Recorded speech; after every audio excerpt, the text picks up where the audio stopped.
Firman Tuhan hari ke-186 2024, Kitab Maleakhi, pasal 3 ayat 6, perikop. Hari pengadilan sudah dekat, persembahkanlah yang terbaik untuk Tuhan.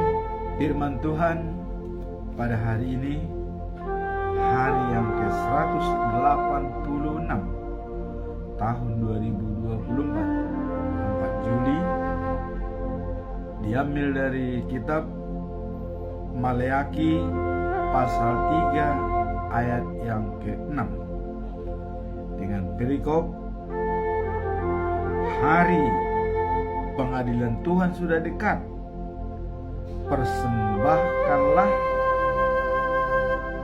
seperpuluhanmu.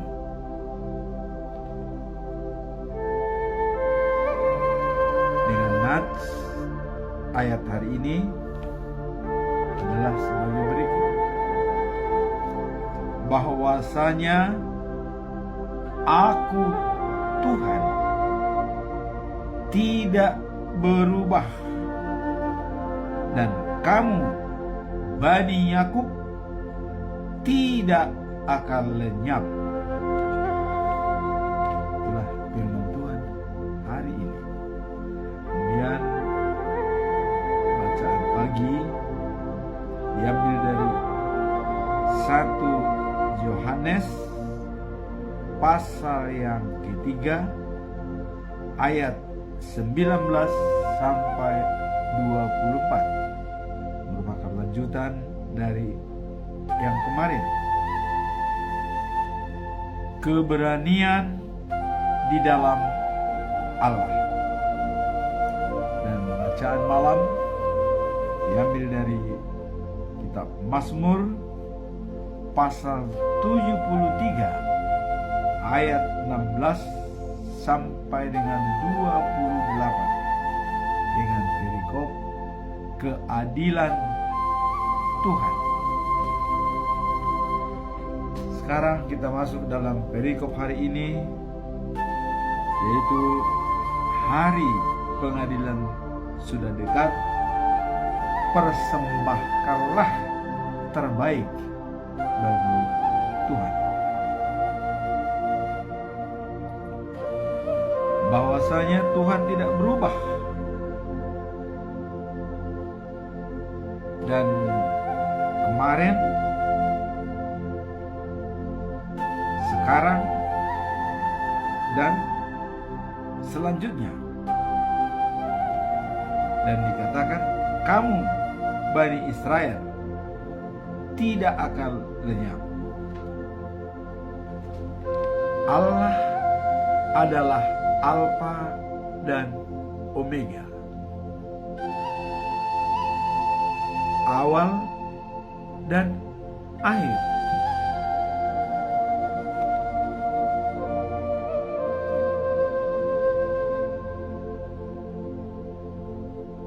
Kalau Allah adalah Alfa dan Omega, tentu semua bumi, makhluk hidup, dan segala isinya harus tunduk pada Allah, karena awalnya Allah dan akhir pun Allah.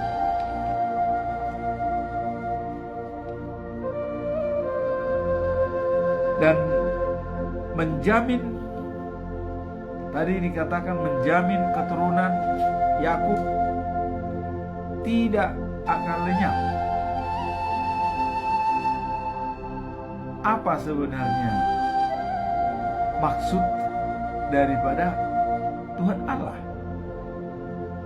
Bahwa Allah tidak berubah, dan kamu Bani Yakub tidak akan lenyap. Mari kita lihat mengapa Tuhan Allah mengatakan keturunan Yakub tidak akan lenyap. Mengapa Tuhan mengatakan Bani Yakub tidak akan lenyap? belajar dari sejarah. Karena Tuhan Allah sangat setia dengan janjinya dan layak dipercaya.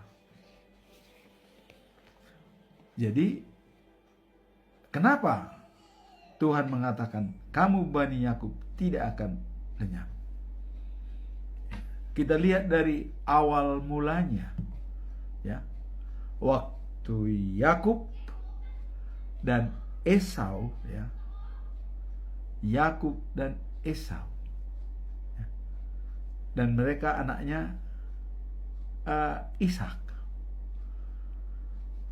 Kalau kita lihat dari sejarah, ya, bahwa Esau memberikan persembahan yang kurang baik kepada Tuhan, tapi Yakub adalah diterima oleh Tuhan,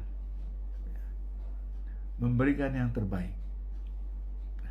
Akhirnya apa yang terjadi? Anak sulung sebenarnya adalah Esau dan Yakub adiknya.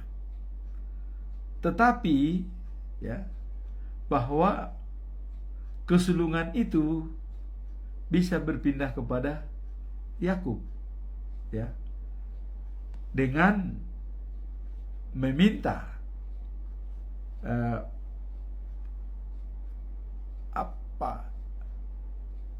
berkat dari ayahnya Esau, ya, artinya memberikan terbaik bagi ayahnya sehingga dia diberkati, sehingga dialah yang menjadi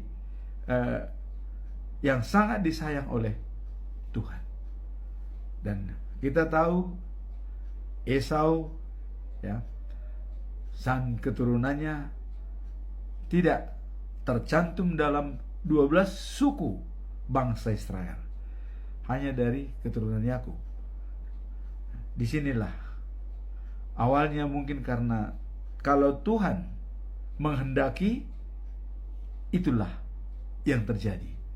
Nah, sekarang janji Tuhan kepada Abraham bahwa keturunanmu akan memenuhi dunia ini seperti pasir di laut, ya, dan bintang di langit. Dan Tuhan tetap sayang kepadanya. Nah, di sini ditekankan lagi oleh Tuhan, aku Tuhan, tidak berubah. Artinya komitmen dengan janjinya waktu dia membebaskan bangsa Israel dari Mesir, ya, dia komitmen dengan janjinya. Apa yang dikatakan, ya, bahwa Yakub tidak akan lenyap, artinya tetap dipertahankan walaupun dalam perjalanannya banyak liku-liku yang dilalui. Nah, kita lihat apa nanti pernyataan berikutnya dan kenapa Tuhan mengatakan Yakub tidak akan lenyap. Nah, di sini dikatakan tidak akan. Mengapa Tuhan mengatakan Bani Yakub tidak akan lenyap? Karena Tuhan adalah sangat setia dengan janjinya dan layak dipercaya. Nah, masalah dengan Tuhan atau pernyataan Tuhan dikatakan oleh Tuhan Allah dengan dari mengatakan Yakub tidak akan lenyap, dikatakan janganlah seperti keturunanmu dahulu. Banyak yang menyeleweng dari hukum-hukum yang kuberikan dan tidak setia menjalankannya. Jadi dikatakan kalau kamu jangan jadi bani, jangan jadi lenyap, jangan seperti leluhurmu dulu, ya. Banyak yang tidak menjalankan hukum-hukumku dan tidak setia kepada hukum-hukumku, tidak menjalankannya dengan baik. Nah,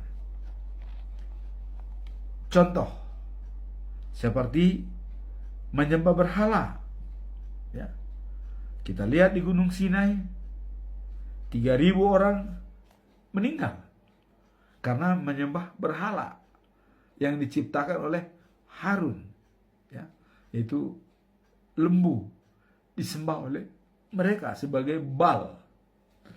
Nah, kemudian tidak menghormati Tuhan, ya. Yang tidak menghormati Tuhan itu ya termasuk keturunan-keturunan yang tidak tercantum dalam Alkitab sebagai bangsa yang disayangi itu. Kita lihat, ya. Keturunan Esau tidak kelihatan, ya. Tidak kelihatan. Hanya keturunan Yakub yang 12 yang diberitakan sini. Dan justru keturunan Esau adalah menduduki Edom, bangsa Edom, ya. Dan itu kita tahu bahwa bangsa Edom itu tidak memberikan jalan waktu mereka keluar, bangsa Israel, sehingga dia bermusuhan, dimusuhi. Nah, kemudian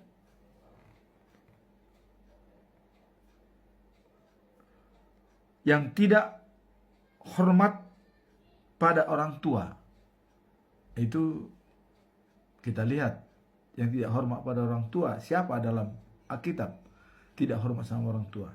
Salah satu contoh adalah Absalom, mau mengkudeta ayahnya sendiri, ya, ingin mengambil alih kerajaannya, tapi dia mati di tangan iparnya sendiri, Joab, ya, langsung ditusuk. Nah, kemudian hamba Tuhan dan himbauan Tuhan, semua hamba Tuhan, himbauan daripada Tuhan supaya kembali. Kembalilah kepadaku, maka aku akan kembali kepadamu. Jadi dengan dikatakan Tuhan tadi seperti contoh leluhur-leluhur yang tidak menghormati Tuhan, ya, jangan seperti itu. Kembalilah kepadaku, maka aku akan kembali kepadamu. Jadi tadi Tuhan mengatakan bahwa Bani Yakub tidak akan lenyap, dengan syarat, ya, jangan contoh seperti leluhur-leluhur yang tidak setia kepada Tuhan Allah, menyembah berhala, ya, jangan contoh. Nah, maka himbauan daripada Tuhan adalah kembalilah kepadaku, ya, kembalilah kepadaku sehingga aku akan kembali kepadamu. Nah, kemudian dikatakan oleh Tuhan, kamu bertanya dalam pikiranmu, apa yang harus kami lakukan untuk kembali kepada Tuhan? Nah, kira-kira begitu. Karena tadi himbauan Tuhan, kembalilah kepadaku supaya aku kembali kepadamu. Nah, kemudian sebelum bangsa itu menjawab, Tuhan mengatakan, ya, apa yang kamu lakukan supaya kembali kepada Tuhan? Nah, dikatakan oleh Tuhan, bolehkah manusia menipu Allah? Tentu tidak. Nah, tapi Tuhan mengatakan, tapi kamu menipu aku, katanya. Sekarang pertanyaan, bolehkah manusia menipu Allah? Tidak. Nah, tapi kenapa kamu menipu aku? Nah, itu pernyataan daripada Tuhan. Nah, terus kamu bertanya lagi dalam hatimu, ya, bagaimana, ya, dalam hal tersebut bahwa kami menipu Tuhan.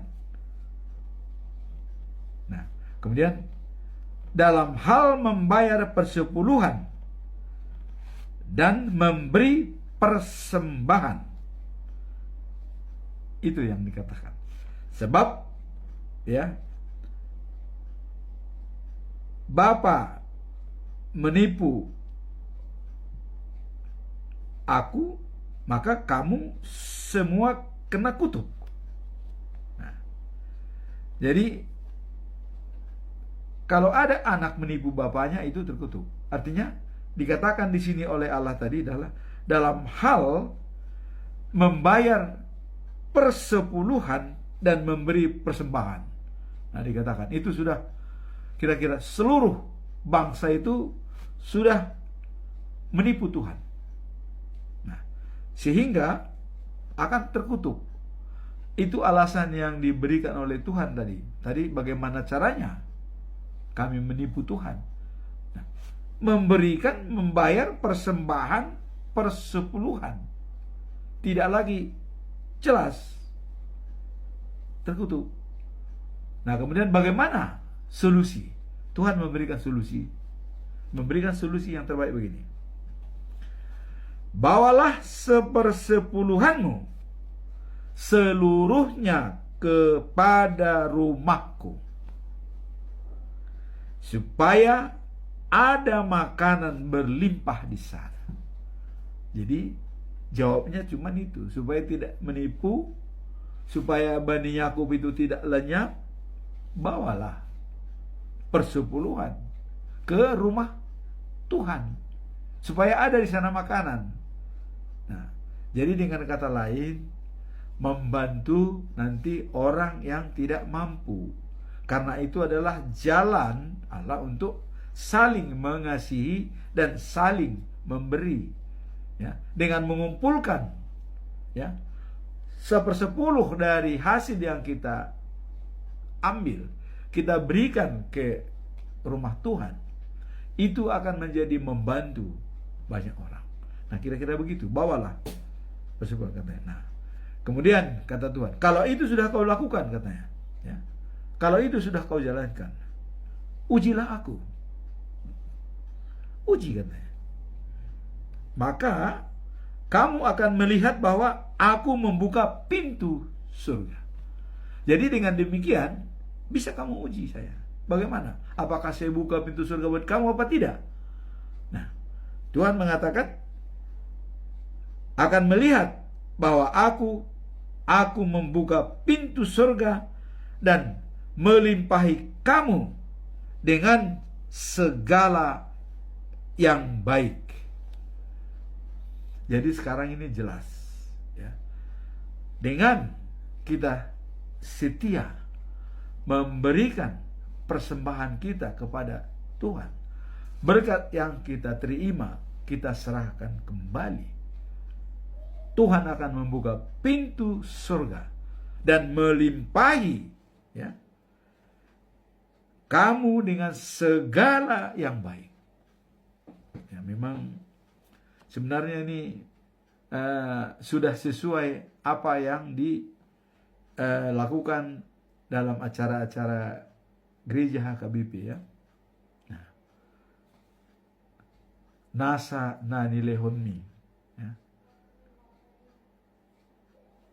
Upasahat madhu. Harta ya, gugoku. Saya serahkan itu semuanya kepada Tuhan. Kalau kita melihat seremonial dari gereja HKBP ya, kalau kita melihat lagu yang terakhir sebelum memberikan berkat, selalu dinyanyikan lagu nomor 204 ayat yang 2. Bunyinya demikian. Nasa nani lehonmi, tondi rodi pamataku, hosa dohot gogoki, rodi saluhut artaku, hupasahati tuho, naso usatokudo. Dalam bahasa Indonesia kira-kira terjemahannya begini. Segala yang Tuhan berikan, roh dan dagingku, napas, ya, dan kekuatanku, dan seluruh hartaku, ku sampaikan itu kepada Tuhan, dan yang tidak pernah ku ambil kembali. Itu sudah kita nyanyikan itu setiap minggu. Nah, kalau dalam hari ini, ya, dikatakan Tuhan hanya 1/10. Kalau nyanyian tadi, semua roh, jiwa, dan harta diserahkan kepada Tuhan yang tidak pernah kita ambil kembali. Jadi sudah sesuai sebenarnya. Nah, sekarang Tuhan hanya meminta bahwa perpuluhan 1/10 dari yang kau miliki, dari penghasilanmu itu serahkan kepada rumah Tuhan, supaya ada makanan di sana, ya. Nah, kemudian setelah itu kita lakukan, kata Tuhan, boleh kita uji Tuhan. Apakah benar dengan demikian? Surga dibuka, pintu dibuka. Ya jelas. Nah, inilah yang dikatakan bahwa pengadilan sudah dekat. Persembahkan yang terbaik. Jadi artinya dalam mengantisipasi pengadilan dekat itu diartikan bukan berarti kedatangan Tuhan itu 5 minggu lagi atau sekian hari. Bukan begitu. Pengadilan sudah dekat, artinya bagi kita semua itu kematian itu dekat. Karena seperti pencuri malam. Jadi dikatakan pengadilan sudah dekat bagi kita yang percaya, karena kedatangan Tuhan sama dengan pencuri malam. Bagi semua orang itu dekat, ya. Karena kita tidak tahu kapan kita dipanggil. Jadi semua bagi orang yang percaya kepada Tuhan, panggilan sudah dekat, supaya kita tetap siap, ya. Jangan seperti yang dikatakan oleh Yesus waktu dia berdoa di Getsemane, ya, murid-muridnya disuruh waspada, tapi mereka ketiduran. Wah, sehingga Yesus mengatakan, "Gir-gir do anggo tondi, gale anggo pamatang." Ya. Kalau roh itu selalu menunggu, tapi badan ini lemah, makanya tidur. Nah, itu kata Tuhan Yesus. Jadi kata Tuhan Yesus, selalu waspada, supaya Anda tidak kena dalam pencobaan. Nah, jadilah tadi katakan pengadilan sudah dekat, persembahkan yang terbaik. Jadi sebelum datang pengadilan itu, karena bisa datang setiap saat, bisa datang kepada kita, persembahkanlah apa yang perlu kita persembahkan.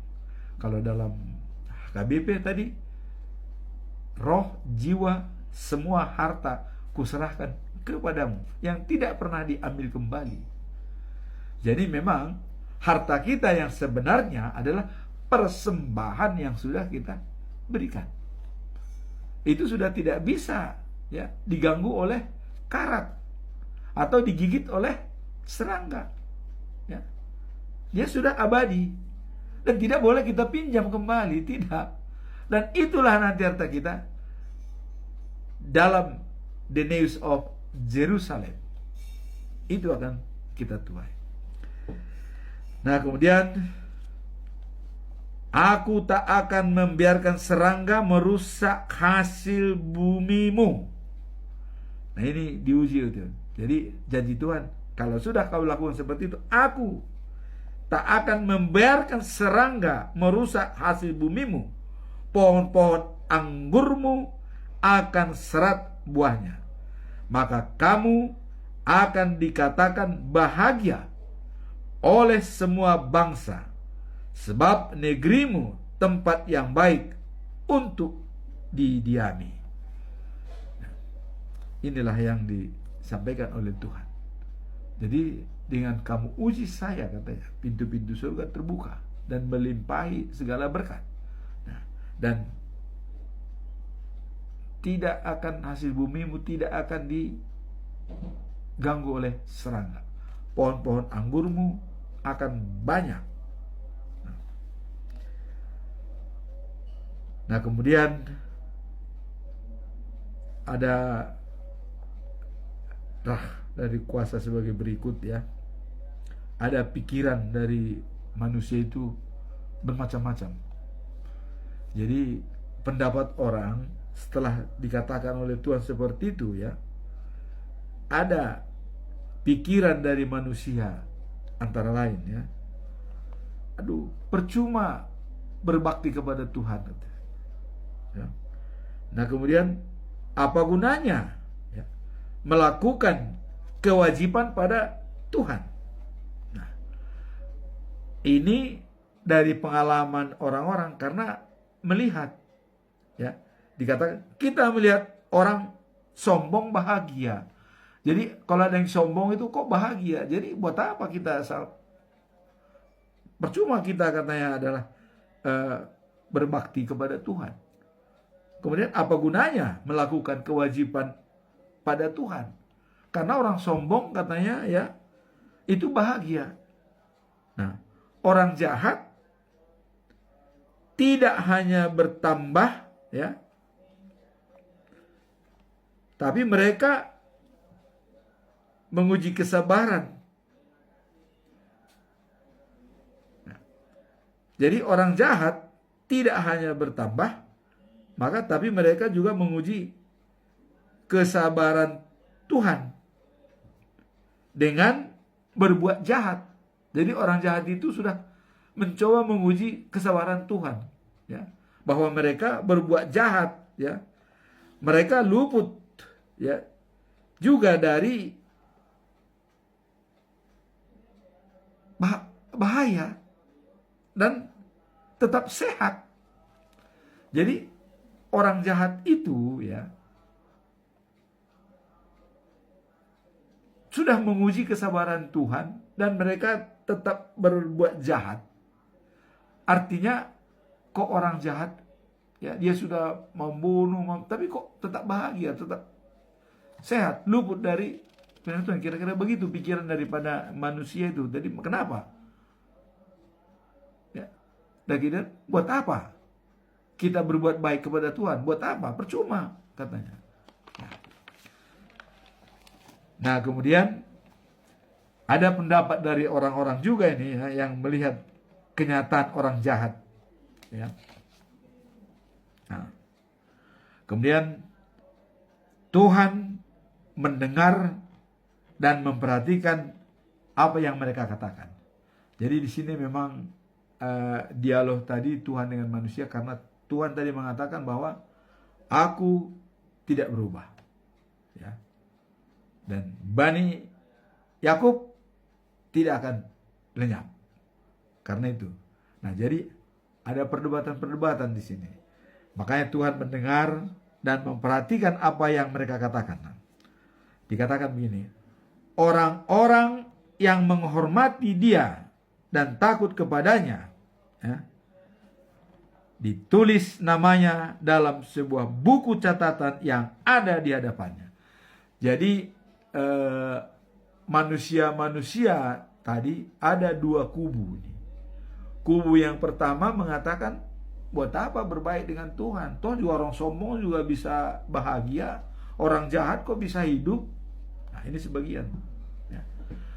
Tapi ada lagi sebagian mengatakan bahwa Tuhan mendengar katanya. Jadi kalau orang berbuat jahat, orang sombong, Tuhan tahu. Nah kemudian kata orang sebagian ini, dan orang-orang yang menghormati Dia nah dan takut kepadanya itu ditulis namanya katanya dalam sebuah buku catatan yang ada di hadapannya. Jadi itu pendapat daripada sebagian orang. Jadi Tuhan itu mencatat semua kejadian yang ada di bumi ini dari manusia, yang jahat, yang baik ya, yang sombong, yang congkak, itu dicatat semua. Itu pendapat daripada sebagian orang. Kesebagian tadi, buat apa kita berbuat baik? Toh juga orang jahat juga hebat, orang sombong juga tetap, waduh, bahkan kadang-kadang semakin merajalela, kira-kira begitu. Nah, cuma ada sebagian itu dicatat dalam buku catatannya di hadapannya. Itu. Nah, kemudian Tuhan menyimpulkan. Jadi dari pembicaraan tadi, bagaimana kami mengabdi kepada Tuhan, Tuhan sudah katakan persembahan. Nah, kemudian Dia melihat orang jahat. Sekarang kesimpulan dari Tuhan. Lalu Tuhan berkata, maka akan menjadi umatku pada hari aku bertindak. Tuh. Jadi mereka akan menjadi umatku pada hari aku bertindak. Yang itu tadi, yang dicatat namanya tadi itu. Ya. Mereka akan menjadi milik kesayanganku. Nah, kemudian aku akan mengasihi mereka seperti seorang bapa kepada anaknya yang mengabdi kepadanya. Jadi sudah dikatakan. Dan mereka yang mengabdi kepada Tuhan, yang memberikan, yang dianjurkan oleh Tuhan tadi, persembahkan perpuluhan ke rumahku supaya ada makanan di sana. Nah, Tuhan mengatakan, menjadi umatku pada hari aku bertindak. Kapan Tuhan bertindak? Ya, kita tunggu. Ya. Nah, pada saat dia bertindak, kemudian mereka akan menjadi milik kesayanganku. Aku akan mengasihi mereka seperti seorang bapa, ya, kepada anaknya yang mengabdi kepadanya.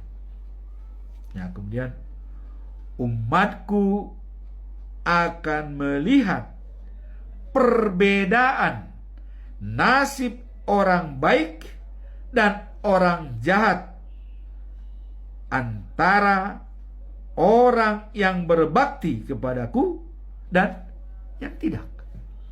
Jadi sudah jelas. Jadi nanti Anda akan melihat perbedaannya. Orang yang berbakti kepadaku dan orang yang tidak berbakti. Itu jelas. Dan itu suatu kepastian, kata Tuhan.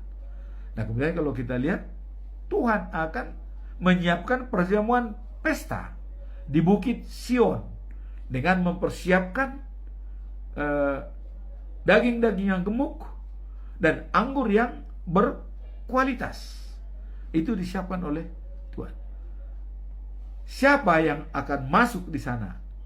Itulah dikatakan. Kamu akan melihat nanti perbedaan orang, ya, yang berbakti kepadaku dan yang tidak berbakti.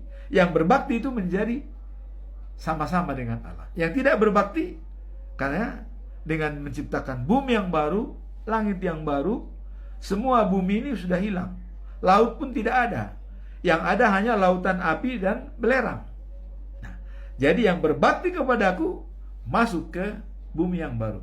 Yang tidak berbakti, tentu ada lautan api tempat mereka. Kira-kira begitu pandangan Tuhan.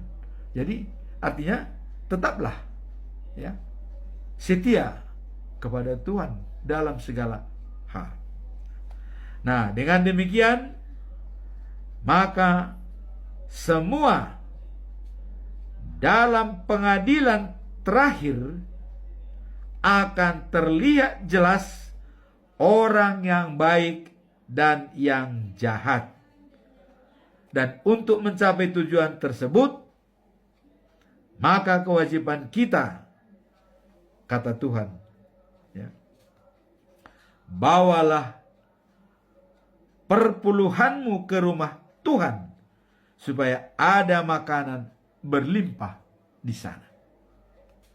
Itulah perikop ini yang tadi mengatakan bahwa hari pengadilan sudah dekat. Persembahkanlah yang terbaik bagi Tuhan. Jadi ini merupakan himbauan dari Tuhan dan merupakan petunjuk dari Tuhan bahwa memang walaupun kalian lihat penjahat itu sekarang merajalela, yang sombong itu seenaknya, tapi ingat, katanya, dalam pengadilan terakhir akan terlihat jelas orang yang baik dan yang jahat akan dipisahkan. Itulah perikop pada ayat hari ini, ya, dengan ayatnya bahwasanya aku Tuhan tidak berubah, dan kamu Bani Yakub tidak akan lenyap. Memang ini ditujukan kepada Bani Yakub karena ini sudah terkenal menjadi umat kesayangan Tuhan. Tapi ini berlaku bagi seluruh bangsa, seluruh umat manusia dengan kedatangan Tuhan Yesus Kristus. Tidak lagi terbatas hanya pada Bani Israel dan sudah kepada seluruh dunia. Seperti yang dikatakan oleh Paulus, firman Tuhan diberitakan untuk Yahudi dan non-Yahudi. Hanya pusatnya memang adalah di Israel. Ya, karena waktu bangsa Yahudi, bangsa Yehuda itu dibuang di Babel selama 70 tahun. Setelah itu Tuhan mengembalikan mereka. Dan Exodus besar-besaran semua kembali ke Yerusalem yang diperkarsai oleh Esra, Nehemia, dan Esther membantu ya pemulangan semua orang-orang Yahudi dari pembuangan Babel. Sehingga terjadilah pesta Pondok Daun. Karena banyaknya orang berkumpul di Yerusalem, dibuatlah Pondok Daun, pondok-pondok yang beribu, mengambil dari pohon zaitun, pohon kurma, dan pohon-pohon yang rindang di hutan, supaya dipakai sebagai pondok mereka selama 7 hari membaca firman Tuhan.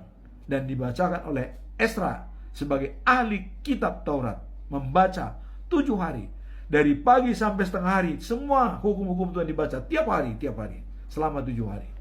Hari ke-8 mereka rapat. Itulah dikatakan pesta Pondok Daun.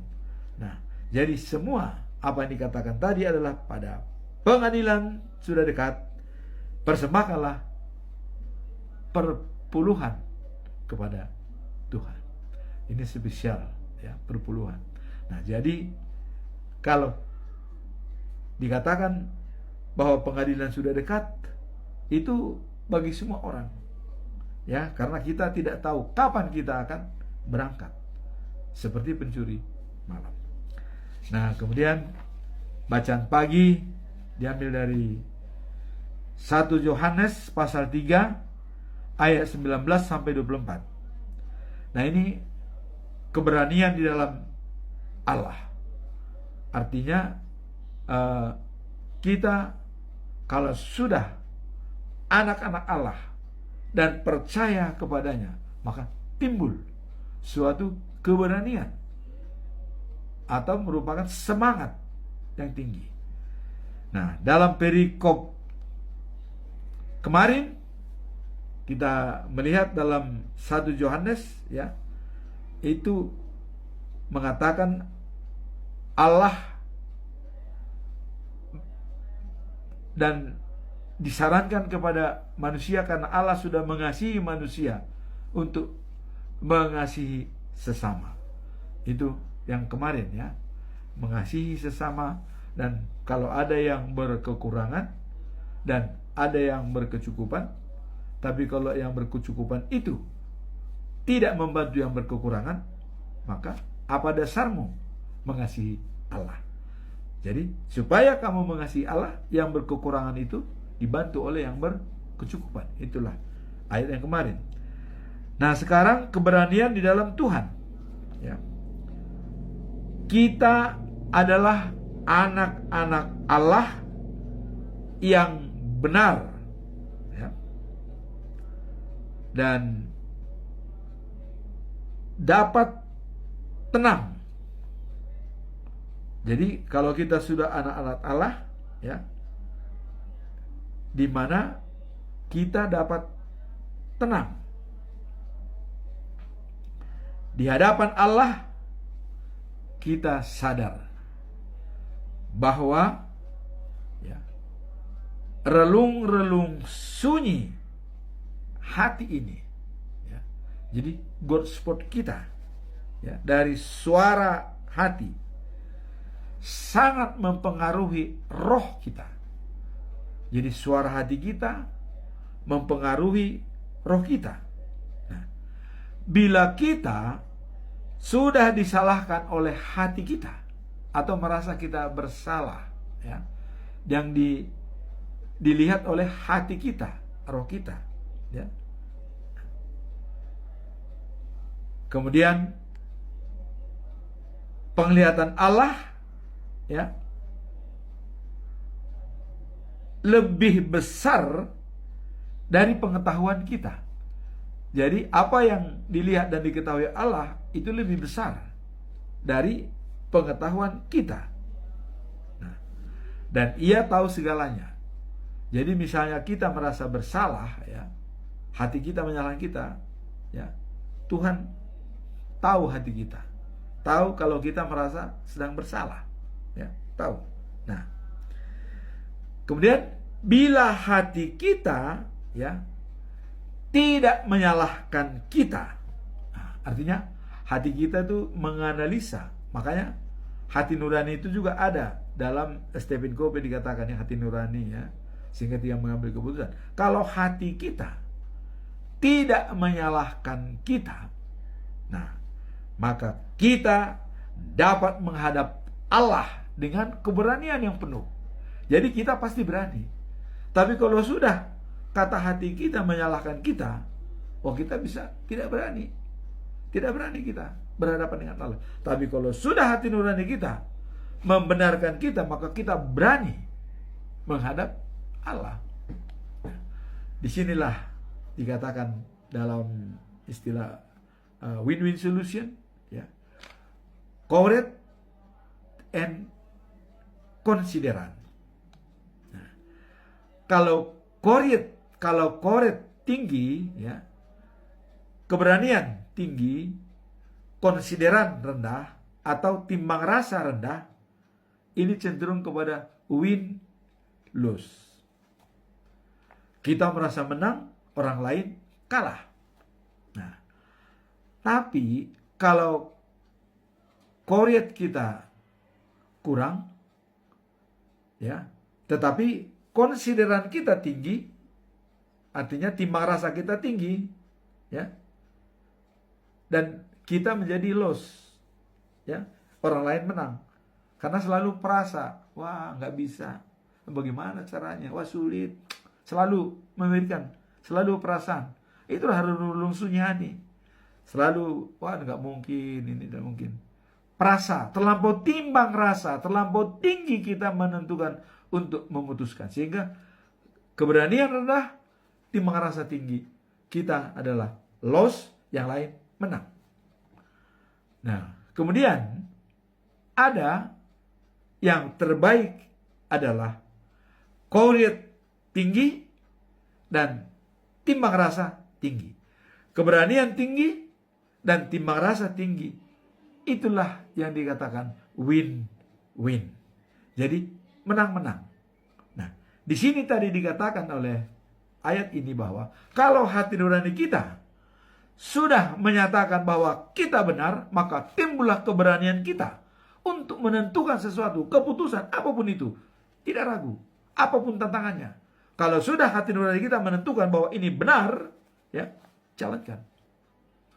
Karena, ya, dalam Apostel Petrus mengatakan, ya, waktu dalam Kisah Rasul, waktu dia, ya, dipanggil oleh guru-guru agama, dipaksa supaya tidak memberitakan firman Tuhan. Jangan lagi kamu menyebut Tuhan Yesus sebagai Tuhan, kata orang-orang Yahudi. Apa jawab Petrus? Ya. Kami tidak mundur setapak pun. Bahasa Bataknya, ikon oloando iba di debata asa di jorma. Kami harus lebih mengindahkan apa kata Tuhan daripada kata manusia. Nah, kebetulan itu surat, ya, tahanan saya waktu saya diangkat jadi parhalado sintua, ya, ikon oloando iba di debata asa di jorma. Nah, jadi kita pakailah keberanian dan timbang rasa. Keberanian timbul kalau kita benar. Makanya dikatakan berani karena benar, takut karena salah. Nah, jadi kalau sudah hati nurani kita mengatakan kepada kita jangan, kita pasti akan tahu. Tapi kalau sudah mengatakan terus, kamu pasti. Nah, udah, jalankan. Nah, itulah dikatakan tadi bahwa bila hati kita tidak mengalahkan kita, maka kita dapat menghadap Allah dengan keberanian. Sudah tidak ragu-ragu lagi. Nah, kemudian apa yang kita minta akan kita dapat karena kita dapat menyenangkan hati Allah. Jadi dengan demikian apa yang kita minta itu sudah jelas karena kita sudah menyenangkan hati Allah, ya. Nah, kemudian perintah Allah, ya, percayalah kepada Yesus Kristus, ya, dan turutlah pada ajarannya, khususnya untuk mengasihi sesama manusia. Jadi semua orang yang taat pada perintah Allah hidup bersama dengan Allah, dan Allah akan bersatu dengan mereka. Dan kita tahu bahwa Allah hidup bersatu dengan kita karena Ia sudah memberikan rohnya kepada kita. Jadi Allah sudah bersatu dengan kita karena dalam penciptaan itu rohnya sudah berada dalam kita. Nah, itulah maksud perikop daripada yang ini, keberanian menghadap Allah. Kalau kita benar dengan hati nurani, kita sudah tidak ragu-ragu lagi menghadap Allah atau mengambil keputusan.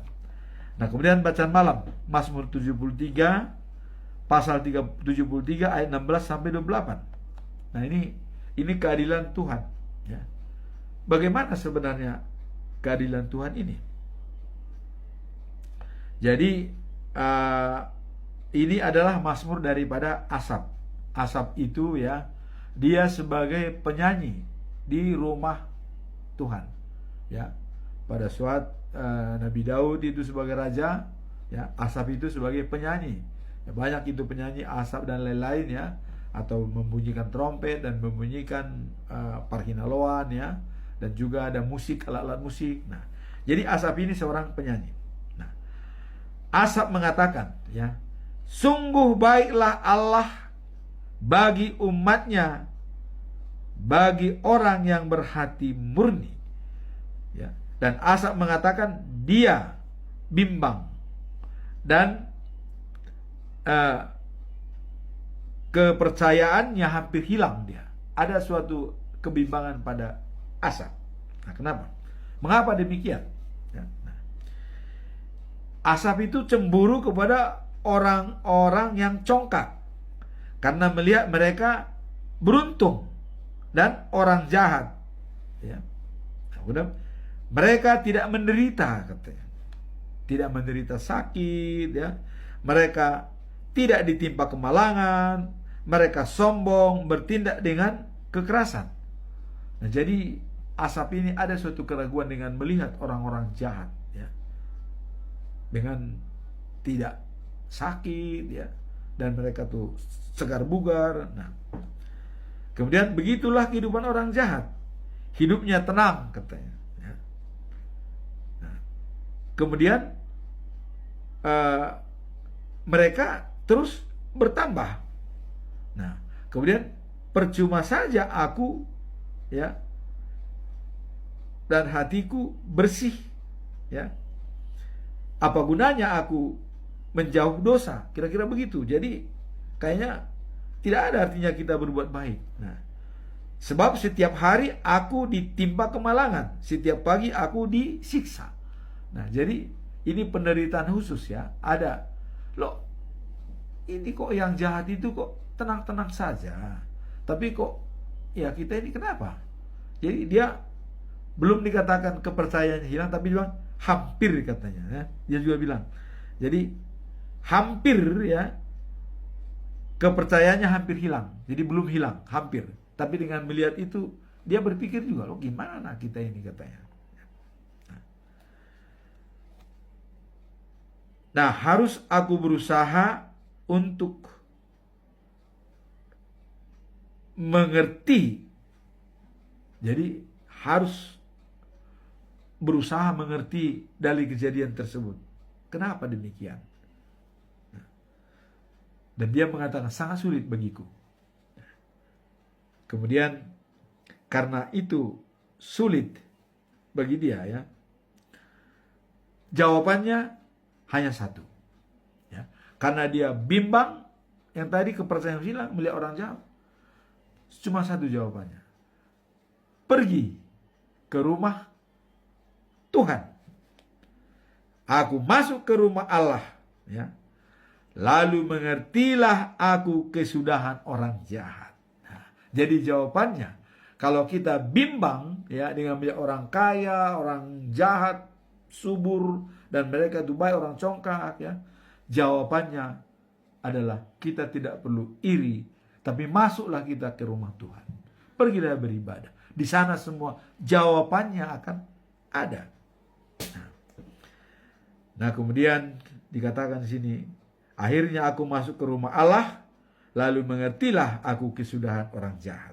Nah, kau tempatkan mereka di jalan yang licin. Nah, ini setelah dia masuk ke rumah Tuhan, dia mulai bercerita nih, ya, bercerita tentang menjawab hal-hal yang tadi membuat dia bimbang tersebut, ya. Kau tempatkan mereka di jalan yang licin dan kau biarkan mereka, ya, jatuh, ya, binasa, dan sekejap mata mereka hancur. Oh, inilah setelah dia masuk ke rumah Tuhan dapat penjelasan, ya. Nah, kemudian amat dahsyat kesudahan mereka. Jadi kesudahan mereka itu sangat dahsyat katanya. Artinya orang jahat dan orang sombong itu sangat dahsyat. Seperti mimpi yang menghilang di waktu pagi.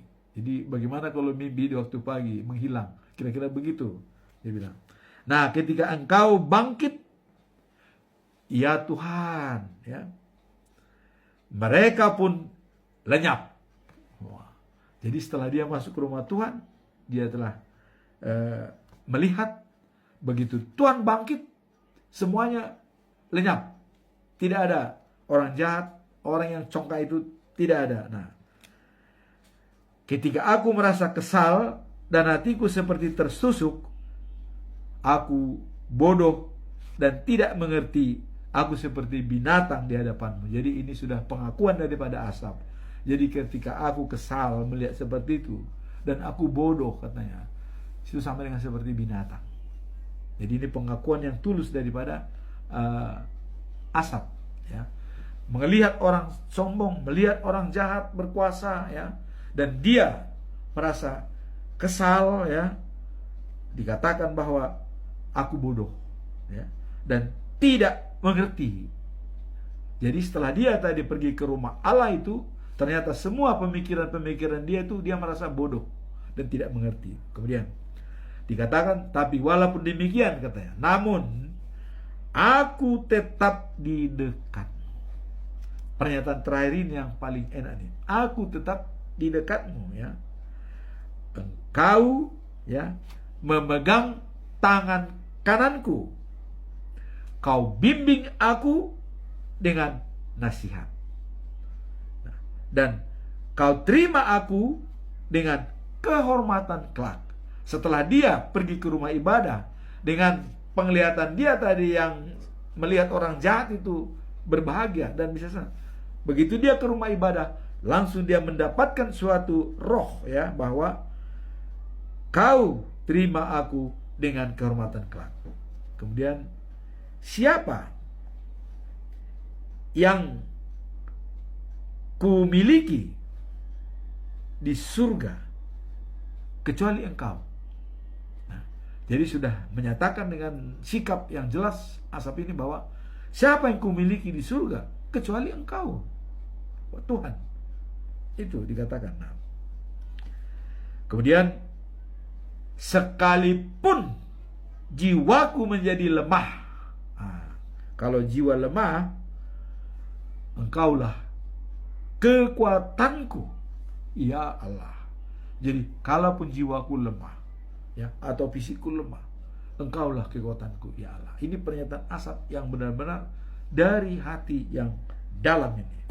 Nah, engkaulah segala yang kumiliki untuk selama-lamanya. Jadi sudah dinyatakan oleh Asaf bahwa engkaulah yang kumiliki untuk selama-lamanya. Orang yang meninggalkan engkau celaka. Kau binasakan orang yang tidak setia kepadamu. Tetapi bagiku sungguh baiklah berada dekat Allah.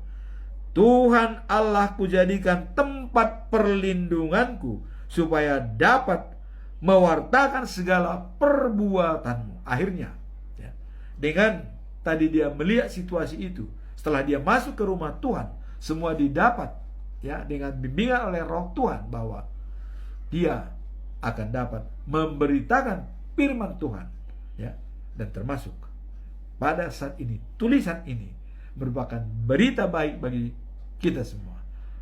Demikianlah bacaan firman Tuhan, bahwa dengan bacaan hari ini, yaitu bacaan hari ini, yaitu dengan hari Tuhan dekat, berikan persembahan, karena bagi kita semua itu dekat. Nah, kemudian bacaan pagi, ya, berani di dalam Tuhan, berani karena benar, dan takut karena salah. Ya, contoh Adam dulu, dia bersembunyi karena takut, ya sudah salah, bersembunyi dia, ya. Nah, kemudian terakhir tadi adalah keadilan Tuhan. Jadi orang yang jahat sudah jelas tadi dicampakkan, dan orang yang baik masuk ke dalam the news of Jerusalem.